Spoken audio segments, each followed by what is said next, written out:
166 marks, क्या सिर्फ इतने नंबर किसी की जिंदगी का फैसला कर सकते हैं? ये सवाल आप अपने मन में सोचिएगा। लेकिन एक ऐसा मामला महाराष्ट्र के अहिल्यानगर जिले से सामने आया जिसे सुनकर आपकी भी रूह कांप उठेगी। ये खबर सिर्फ एक सुसाइड केस नहीं है, बल्कि उस दबाव, उस उम्मीद और टूटते हौसले की कहानी है जिससे हर साल लाखों नीट एस्पिरेंट्स गुजरते हैं।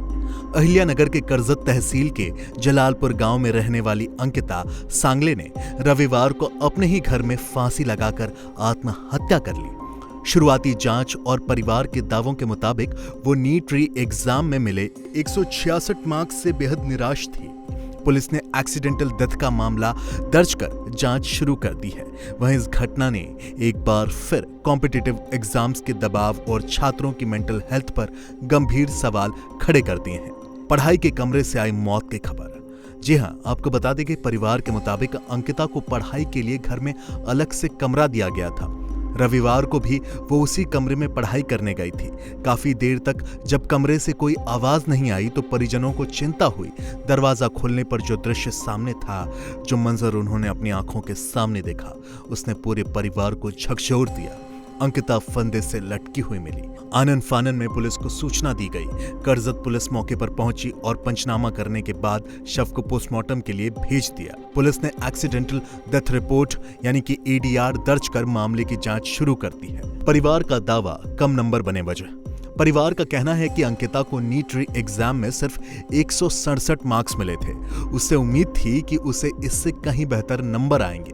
परिजनों का दावा है कि रिजल्ट आने के बाद से वो लगातार मानसिक तनाव में थी, मेंटल प्रेशर में थी और इसी तनाव के चलते उसने आत्मघाती कदम उठा लिया। बताया जा रहा है कि घटनास्थल से मिले सुसाइड नोट में भी नीट का जिक्र किया गया है। हालांकि पुलिस ने आधिकारिक तौर पर इसकी पूरी सामग्री, पूरे जितने भी क्लूज हैं, उन्हें सार्वजनिक नहीं किया है और जांच फिलहाल जारी है। राजनीति भी हुई तेज। घटना के बाद स्थानीय सांसद नीलेश लंके अंकिता के घर पहुंचे और परिवार से मुलाकात कर शोक व्यक्त किया। इस दौरान उन्होंने सरकार पर गंभीर आरोप लगाते हुए कहा कि नीट पेपर लीक और उससे जुड़ी गड़बड़ियों ने कई छात्रों का भविष्य प्रभावित किया है। उन्होंने मांग की कि यदि जांच की जिम्मेदारी तय होती है तो पेपर लीक में शामिल लोगों के खिलाफ गैर इरादतन हत्या यानी कि कल्पेबल होमिसाइड जैसे गंभीर आरोपों के तहत कार्रवाई की जाए। पहले भी सामने आ चुके हैं ऐसे मामले। आपको बता दें, ये पहली घटना नहीं है।